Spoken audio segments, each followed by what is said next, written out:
Let me explain what we're doing tonight. Our young people, we've got some visitors here, and I want them to know our young people are part of a Bible Bowl. And what that means is they have a month to learn everything they can in 4 chapters. And those 4 chapters are assigned. And then at the end of that month, in the first Sunday of the next month, they have a contest with other young people from other churches around on how well they've learned that. They don't really compete against each other, though. It's kind of, the way this Bible Bowl works, everyone can come home with first place, because it's all about the test and the scoring you make. And very often, if you just miss one question, you're going to be in second place. It's just about every week, somebody gets all of the questions right. And a lot of times, several do. So a lot of times, there's several first place winners. So it's a real good Bible Bowl. And we're doing 2 Samuel, and we have come to 2 Samuel 23. Now, I'm going to call this David's Mighty Men. Now, that's not all. We're going to have a song. You might call it David's Last Song. And then we're going to have David's Mighty Men. There's a memory verse. Here's the memory verse. It's the first verse. Now these be the last words of David. David, the son of Jesse, said, and the man who was raised up on high, the anointed of the God of Jacob, and the sweet Psalmist of Israel, said. Now it says these be the last words. That doesn't mean David didn't say anything else. In fact, we're going to read more things that he said. It may not even been his last psalm, but in regard to him hanging up his military weapons. David had begun his military career in a battle with Goliath, and he ended that military career as a giant was about to kill him. And one of his men, Abishai, came to his rescue, and they said, David, you just can't keep doing this. You need to let us do these fighting. You fought long enough. And so David hangs up his shields, and so figuratively now, he's not going to be able to go out and fight. He's going to have to turn that over to the younger men. And the last chapter, we had a psalm that he wrote concerning his military career. Why it started off, he's on the defensive. It ended up, he's on the offensive, and how God had been with him. Now we're coming to the last of this. This is a different song, but this is the last words David's going to have about his military. And he's going to give us the last song, and then he's going to tell us about some of his mighty men. And the reason I like his chapter so much is because there are little Bible stories in here, and it's just enough to make you wish you knew more. But it'll tell you some interesting little Bible stories about some of David's men in this chapter. Now, at the end, there's about 30 names and places. And these are not common names. And I told the class this morning I would read them. So you're going to get to hear me try to walk through these 30 names. If it had been appropriate, and if she was here, I would have Georgia read it to you. I tell you that, Georgia, she read those names just like she knew those people. It was amazing to hear how well little Georgia can. Now, Lily Ann does it too. Lily Ann says, just be brave and bold and read through. And so she just jumps right into it and reads fast. And she doesn't care if she pronounces it right or not. She just says it and goes on. But Georgia reads a little slower, but she pronounces them so well. And I'm just amazed at that. So I told him I'd read them to you tonight, and it won't take too long to get there, and I'll try not to embarrass myself as I work through these names. But let's look at this story now. 2 Samuel 23, beginning in verse 1. Now these be the last words of David. Now it tells us about David. Number 1, he's a son of Jesse. We remember that. From Bethlehem, son of Jesse. Number 2, the man who was raised up on high. God had anointed David had been a shepherd boy, and he'd gone through the ranks and he became the king of Israel. Number 3, the anointed of the God of Jacob. Samuel first anointed David to be king when he was still a shepherd boy. Later he was anointed to be king in Hebron by the men of Judah. And then when Saul's son had been put to death, all the elders of Israel came and anointed David to be king over all the land. So he was anointed 3 times, but he was anointed of God. That word anointed in the Hebrew, you know what that word is? Messiah. That's the word. In the New Testament, that word is Christ. When we talk about Jesus Christ, we're talking about Jesus the Messiah. Jesus the Anointed One. And He's anointed to be king over God's people. Jesus is. Well, David, that's what David was anointed years before, anointed to be king of the God of Jacob. And then I highlighted the sweet Psalmist of Israel. You may have heard him called that before. He wrote most of the Psalms, so much that we call the Psalms of David. But David didn't write all 150 of them, but we just kind of attribute them all to him sometime as a group, and he's called the sweet Psalmist of Israel. Remember when he started playing that harp? Remember? When Saul was troubled, King Saul, and they brought that young shepherd boy in to sing those old songs on his harp. I wonder how often David out there watching the sheep at night would play that harp. Kind of like the old singing cowboys, you know, singing to the cows to keep them steady and quiet. And those sheep would hear David singing and know, okay, everything's all right. We can rest tonight. David's playing his harp. But then he's the sweet Psalmist of Israel. Look at verse 2. If I was having you memorize, I'd memorize verse 2. Because it said, the Spirit of the Lord spake by me. What does that mean? The Spirit of the Lord. Here's what it means. His word was in my tongue. When we read the Psalms of David, we're not just reading the Psalms of David, we're reading the Psalms of the Spirit of the Lord. What word would David use? The Holy Spirit takes the word and puts it on David's tongue, and David says the word. That's verbal inspiration, isn't it? His word was on my tongue. And so this is the inspiration of the songs of David. Now it says this, the God of Israel said, and the rock of Israel spake to me, he that ruleth over men must be just, ruling in the fear of God. Don't we wish we had such rulers like that in our government today?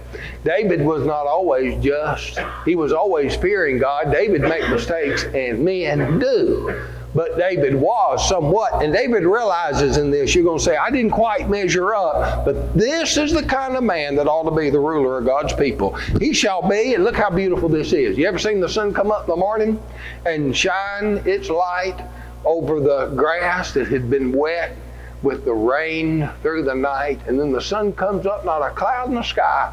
And that's how this ruler will arise. He shall be as the light of the morning when the sun riseth, even a morning without clouds, as the tender grass springeth out of the earth by clear shining after the rain. Doesn't that look beautiful?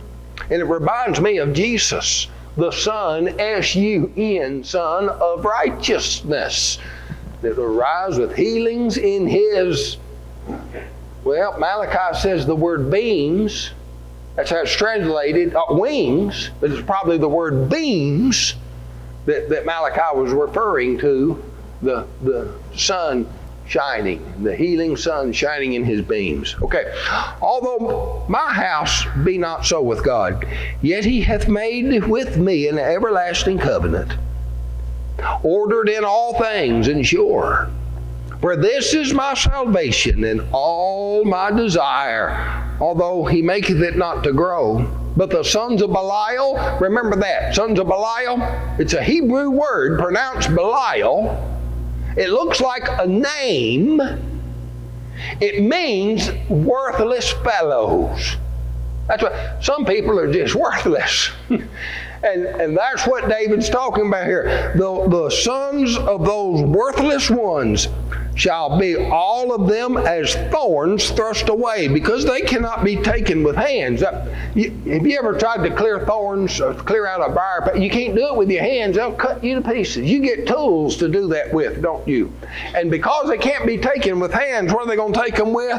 The man that shall touch him must be fenced with iron and the staff of a spear, and they shall be utterly burned with fire in the same place. Quite a difference in the righteous ruler and those worthless ones that are like briars that need to be gathered with implements and burned up. Now, let's look at some of these stories of David's mighty men. It's almost like a awards banquet. You ever been to an awards banquet at the end of the year, and they have different plaques for what different people accomplished through the year and kind of rate off the names of the best employees and stuff? David's going to do this with his soldiers now. So here's some of his mighty men. These be the names of the mighty men whom David had. The Tachmonite that sat in the seat, chief among the captains. The same was Adino, the Eznite. He lifted up his spear against 800 whom he slew at one time. Oh, I'd like to know more about that story. This man went up one, not against 100, against 800. Now, David had said in one of his Psalms that one of you shall chase 1,000. Well, this fellow almost did. I tell you, if there's 1,000 there, 200 got away. That's what they did. How this one man was able to slay 800 men at one time. That's the first one I'm going to mention with the awards of honor and recognition here on this occasion. And after him was Eleazar, the son of Dodo. Now, that just doesn't sound very nice. How can you imagine a mother naming her little boy, you Dodo? So, this is the son of Dodo. Okay, there's another way to say that, but I'm not going to say it that way. That sounds worse. So I'm going to stick with Dodo. Okay, the son of Dodo, the Ahohite, one of the three mighty men with David, when they defiled the Philistines that were there gathered together for battle, and the men of Israel had gone away. He arose and smote the Philistines until his hand was weary, and his hand clave under the sword, and the Lord wrought a great victory that day, and the people returned after him only to spoil. I'd like to know that story too. Everyone took off, but Eleazar, that son of Dodo, he fought and he fought and he fought. And you just think what an athlete it must be to engage in that kind of fighting, gripping onto that sword till the end of the day. He just couldn't let it go. Had to pry his fingers off. You seen little bumper stickers? You'll get my gun when you pry it off my cold dead fingers. You've seen that? Well, that's almost the way this fellow was. He couldn't, his hand had cramped up, and his hand just clave to his sword at the end of the day. I was telling the class this morning, I knew a preacher that wrote books. Now, they weren't Sunday school books. In fact, you better get a dictionary and have them beside you while you read those books. They are a big old book. I got the whole set of his books. I knew this preacher. He was in his 80s when he was finishing his last book. He wrote it all out longhand and let someone else put it into print. He didn't type anything, and that was before computers. He did it the old way. And at the end of his writing, they tell me that his hand had cramped and he couldn't let go of his pen. And someone had to take the pen out of his hand and help relieve the strain on it. I knew this story. When I heard that, I thought about this fella that had fought till he couldn't let go of the sword. His hand clave to the sword. Now, after him was Shammah, the son of Agi, the Hararite. And the Philistines were gathered together in a troop. And there was a piece of ground full of lentils. And the people fled from the Philistines.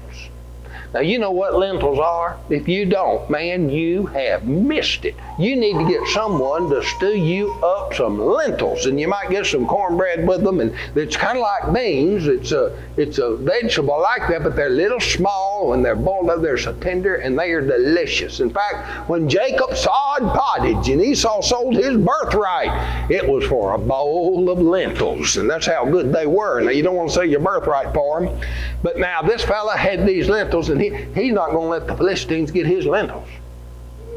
If you've ever raised a garden, you know how you want to protect it when things are about right. What about those pumpkins? You just wouldn't want somebody going out there busting those pumpkins up when they're about ready, would you?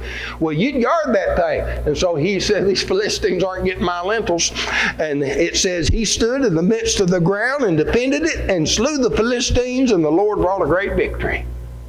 So he defended that field of lentils. Count him among one of the mighty three. Now, and these 3 of the 30 chief went down and came to David in the harvest time into the cave of Adullam. And the troop of the Philistines pitched in the valley of Rephaim. Now, the cave of Adullam. David was hiding out in a cave while he was a fugitive from Saul. Remember? He'd had to hide in the caves. Back during that time, the Philistines came and they occupied David's hometown of Bethlehem. Now, that would really mean something to you. Mean there in my home village where my mom and daddy are? That's where. And then David got to thinking, you know, there's a well there, and it's the best water you have ever tasted. I used to be out as a shepherd boy. I'd come in there, I'd get a drink of water out of that well. I said, oh, if I could just have one more drink out of that well. And some of his men heard him and slipped off and entered the camp of the Philistines and got him a drink of water out of that well and brought it to David. Now, here's how the text put it. David was then in a hold, and the garrison of the Philistines was then in Bethlehem. And David longed and said, oh, that one would give me a drink of water of the well of Bethlehem, which is by the gate. And 3 mighty men brake through the host of Philistines and drew water out of the well of Bethlehem that was by the gate, and took it and brought it to David. Nevertheless, he would not drink thereof, but poured it out. Now, he didn't just pour it out. He poured it out to the Lord. And he said, I can't put my men at risk like this to do something like this. I'm going to offer this, instead of drinking that water from my old hometown well, I'm going to offer it to the Lord. He said, be it far from me, O Lord, that I should do this. Is not this the blood of the men that went in jeopardy of their lives? Therefore he would not drink it. These things did these 3 mighty men. Well, it showed the love those men had for David, didn't it?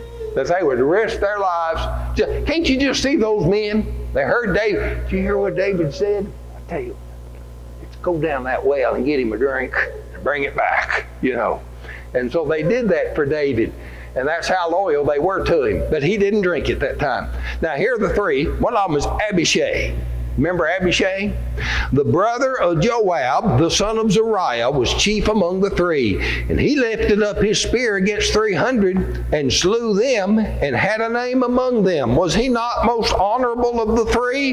Therefore he was their captain. Howbeit he attained not unto the first 3. You remember Abishai? Abishai? He was the one that was chasing Abner. He was slight of foot and quick as a roe, chasing Abner.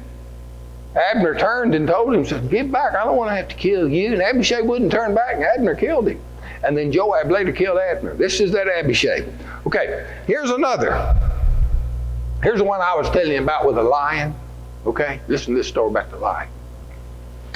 And Benaiah, the son of Jehoiada, the son of a valiant man of Kabzeel, who had done many acts, he slew 2 lion-like men of Joab. What is a lion-like man? I think of someone that has no fear and is fierce and strong.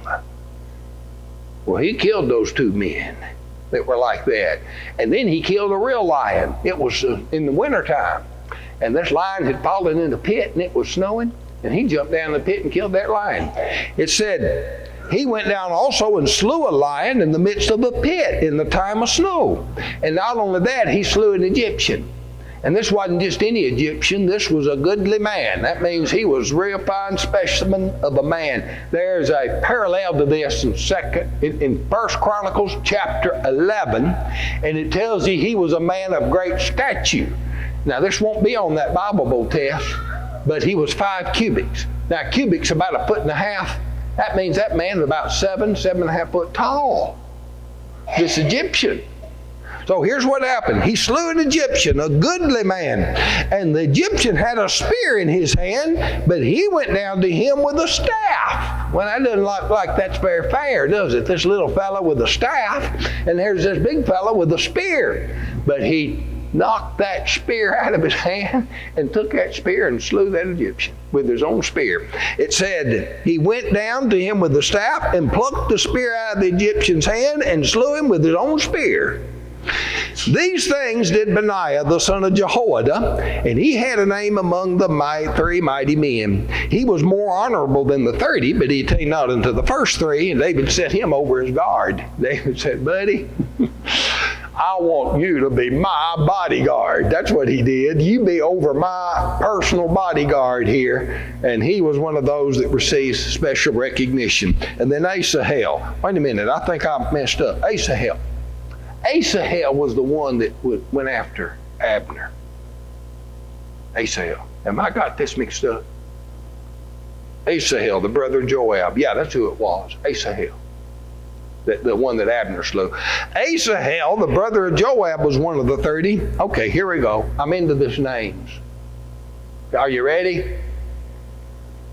I probably won't read this real fast. But I'll try. Here we go. Asahel, the brother of Joab, was one of the 30. Elhanan, the son of Dodo of Bethlehem. Shammah, the Harodite. Elika, the Harodite. Heliz, the Palatite. Ira, the son of Ikesh, the Tekoite. You remember Amos was of Tekoa. He was the prophet of Tekoa. And remember Tekoa? That's where that wise woman of Tekoa came from that tried to deceive David, and it didn't work. Remember Joab had to go deceive David? It didn't work. Well, this is that Tekoa. Now here's Abiezer, the Anathothite. Mabune, the Hushathite. I said he was the one that's always telling them, y'all hush, when they're sneaking up on the enemy, so they called him the Hushathite. Well, I don't know if that was right, but it might be a way to remember. He's the Hushathite. Okay. Zalman, the Ahohite. Maharah, the Netophathite. How about that? Helib, the son of Bana, a Netophathite. Ittai, the son of Reba, out of Gibeah, of the children of Benjamin. Benaiah, the Pirathonite. Hideh, of the brooks of Gaash. Albiban, the Arbathite. Asmaveth, the Barhumite. Eliba, the Shalbanite, of the sons of Jason, Jonathan. Now I think that means of all those sons, Jonathan is the one he mentions. I can say Jonathan, but it'd be Jonathan was a son of Jason, I think is the way that is intended here. Shammah, the Hararite. Ahiam, the son of Shara, the Hararite. And then we call this one the elephant.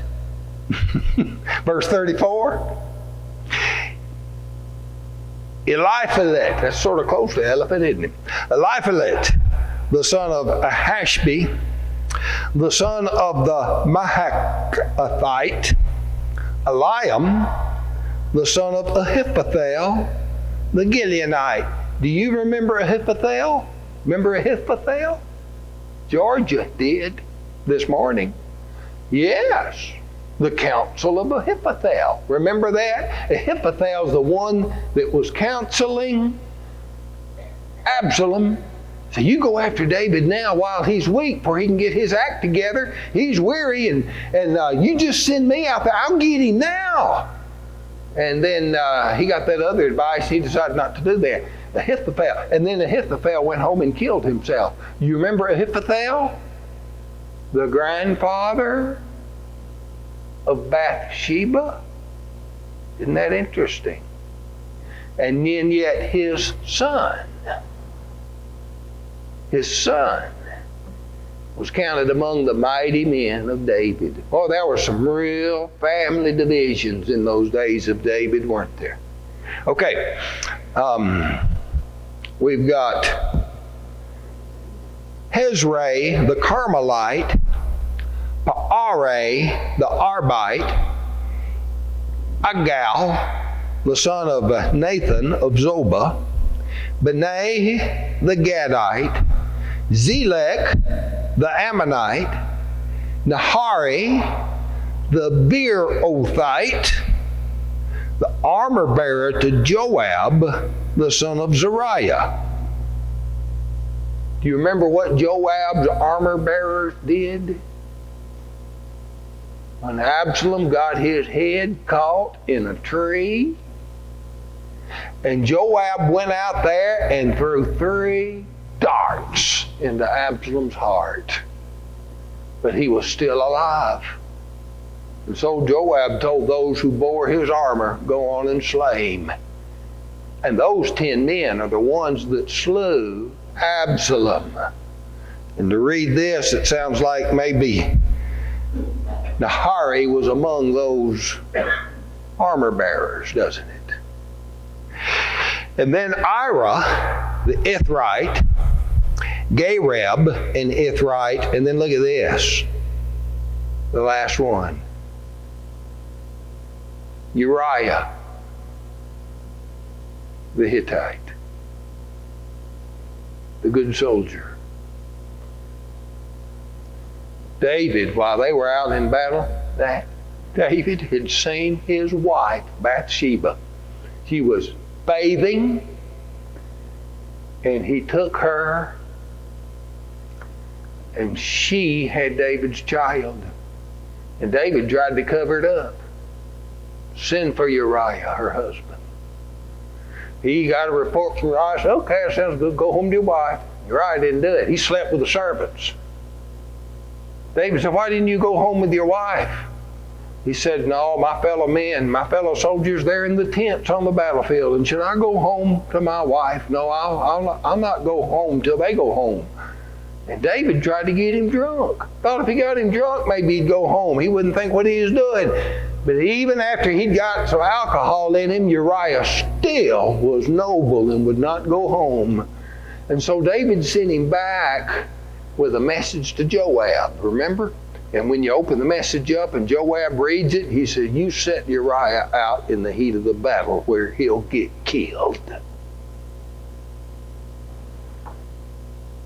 That's the last of David's mighty men.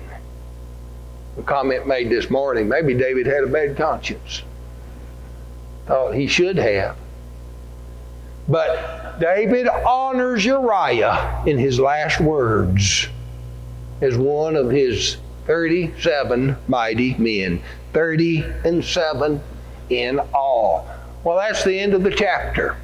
I'd like to know the stories of all those mighty men, and I'd like to know more of the stories of what is told. It's just enough to really make me wish I knew more about what they had done and why these 37, among all those men that David had, why set out these 37 different than all those others? Well, I don't guess we'll know, but there it is. Maybe we'll meet some of them someday and we'll ask them, You see, the 37 names here, 37 names of David's honorable men. The best place to have their names is not here in David's awards banquet, if that's what this was, sort of at the end of David's military career. That's not the best place. The best place for those names to be found would be in the book of life. And that's where I want my name to be. We snicker at their funny names, with why would a mother name their child? And we see this. I wonder what they're going to do when you're rolling out the book of life and somebody says, Bill Boyd, I can just see all those 37 men snickering at me. What a funny name he's got. And I won't say anything with those mighty men there snickering, but we wonder about those funny names. But the important thing is that God knows. He knows the battles we fight. He knows the heroes we are. He knows the battles we fight that no one else has known about. And He has our names in the book of life. And when the roll is called up yonder, I'll be somewhere listening for my name. And I hope you'll be listening for my name. But I'll be listening for your name.